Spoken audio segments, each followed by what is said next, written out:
એકદમ સોફ્ટ અને પરફેક્ટ માપ સાથે ખાટિયા ઢોકળા બનાવવા માટે 1 કપ ચોખા, અડધો કપ ચણાની દાળ, અડધો કપ અડદની દાળ બધી જ વસ્તુને સરસ રીતે પીસી લઈએ. ત્યારબાદ એક મિક્સર જારમાં ચોખા, પૌવા અને મેથીને પણ પીસી લઈએ.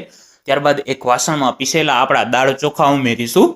ત્યારબાદ આપણે પીસેલા પૌવા અને મેથી ઉમેરીશું અને થોડી એવી ખાટી છાશ અને પાણી ઉમેરીને સરસ એવું પાતળું બેટર તૈયાર કરી લઈએ. બેટરને એક ડબ્બામાં લઈ તેમાં હળદર અને સ્વાદ અનુસાર નમક ઉમેરીને સરસ રીતે મિક્સ કરી દઈએ.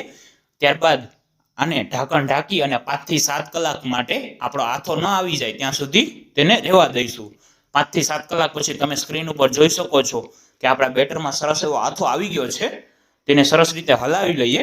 ત્યારબાદ આપણે તેમાં લસણ અને મરચાંની પેસ્ટ ઉમેરીશું અને પલાળેલી આખી ચણાની દાળ ઉમેરીશું.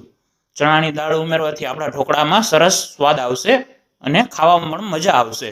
હવે બેટરને સરસ રીતે હલાવી અને એક વાસણમાં કાઢી લઈએ. તેમાં ખાવાના સોડા અને ઉપરથી લીંબુનો રસ ઉમેરી અને સરસ એવું મિક્સ કરી દઈએ અને આપણા ઢોકળિયાને પણ ગરમ કરવા માટે મૂકી દઈએ.